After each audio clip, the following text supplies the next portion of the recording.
Hi everyone, welcome back to Wilde Reads. My name is Dave. Today is a wrap-up. It's the November wrap-up. Roll the titles.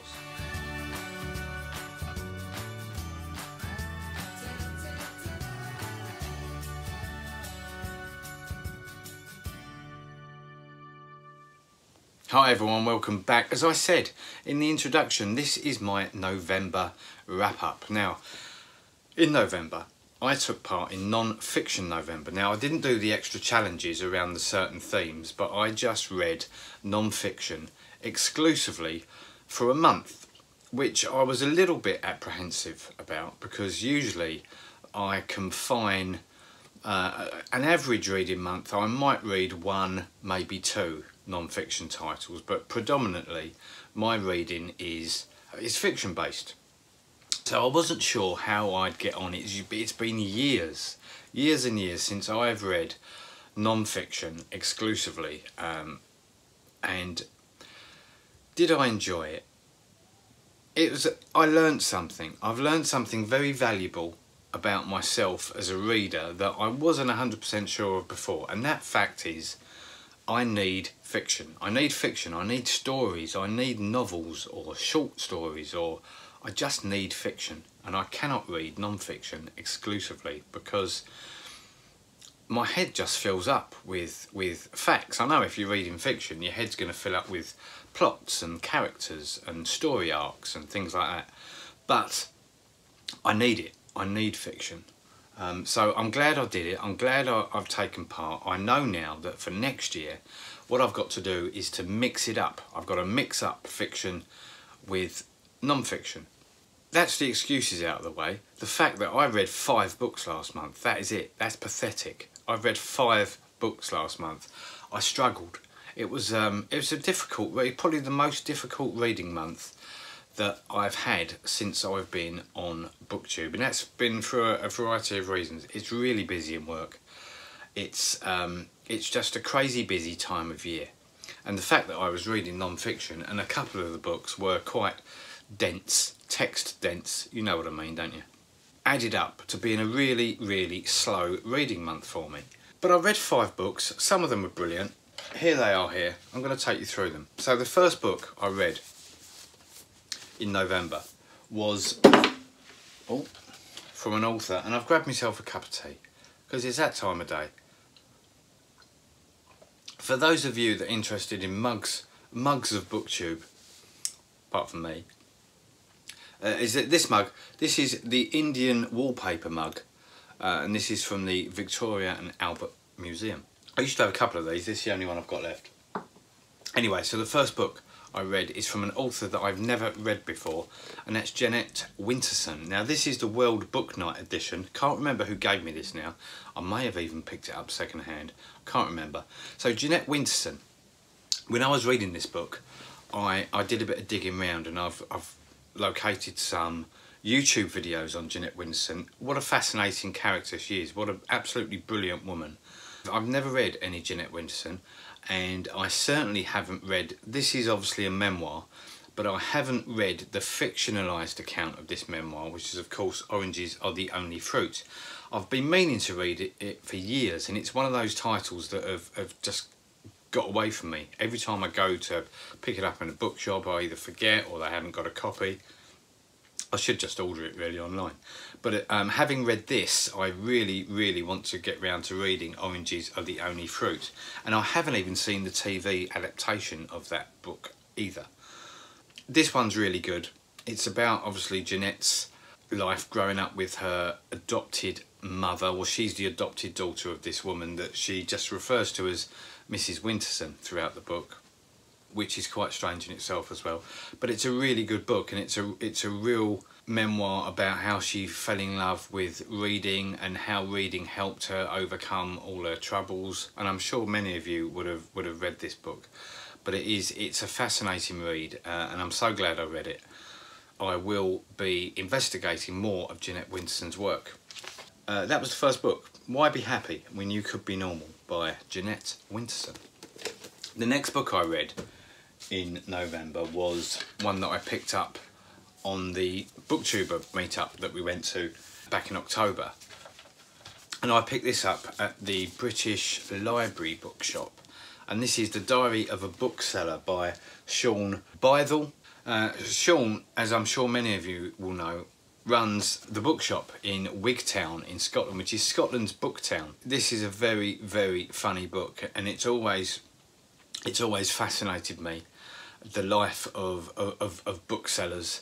And he does compare himself. Do you remember the Channel 4 comedy Black Books? And Sean often compares himself in this book to Bernard from Black Books. It's a very, very funny book. Very, very funny. It's basically just about running a bookshop and the limited profit that you can make from running a book. And you know, it's the sort of profession that you do not to get rich, but you do it. It's more of a vocation, running a bookshop. It's something that you have to do, that you need to do. But it's a very, very funny book, and it's really added to my desire to visit Wigtown. And I think a visit to Wigtown is on the agenda for some time during 2018, because it's a book town. So it's a book town full of bookshops, both second-hand and new bookshops. But yeah, thoroughly recommend this book. It's very, very funny. The next book I read was also a fictional, not a fictionalised memoir, stupid. It's a collection of letters, and this is Dear Lupin, Letters to a Wayward Son. This is written by Roger Mortimer and Charlie Mortimer. Roger Mortimer was a very well-known racing correspondent for the Sunday Times.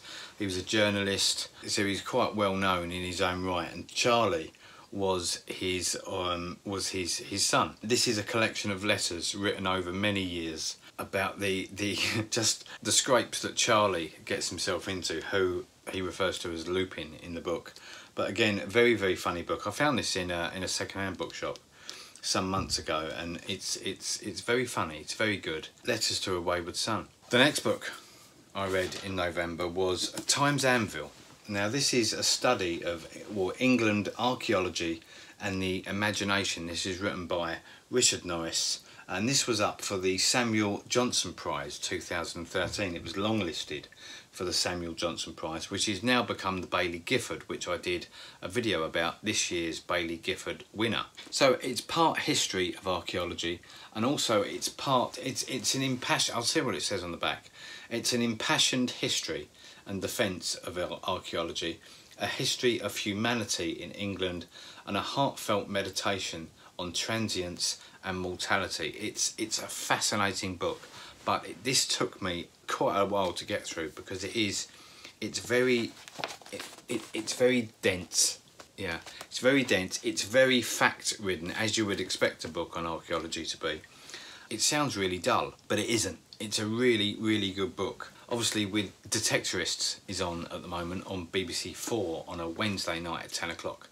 It's a brilliant comedy starring Mackenzie Crook, written, directed and produced, I think, by Mackenzie Crook, as well as starring in it, about metal detectorists. And this book has got quite a lot about the clashes between archaeologists and metal detectorists, especially in the early days of archaeology, because as a science, archaeology isn't that old, and it was seen, especially in the early days, as somewhat of a pseudoscience. Other scientists viewed it with a great deal of scepticism. It's a fascinating book, and it takes you right through from prehistoric times up till pretty much the present day, and what we can expect of archaeology in the future.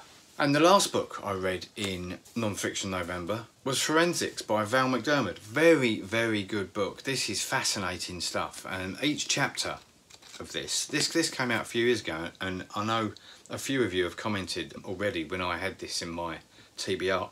It's a very, very good book, and each chapter deals with a certain branch of forensic medicine. So we've got entomology, pathology, toxicology, fingerprinting, blood splatter and DNA, anthropology, facial reconstruction, digital forensics, forensic psychology. That's a fascinating chapter, that is. The courtroom and the conclusion. This is so interesting. So if I ever want to give up BookTube and take up a second career as a mass murderer, at least now I will be forensically aware. I'm joking. I'm not going to turn out to be a mass murderer. Really, really fascinating book. For instance, I'm going to pull a fact out of the air. Fire investigations. Have you ever wondered how the fire investigators know that a fire has been started by matches?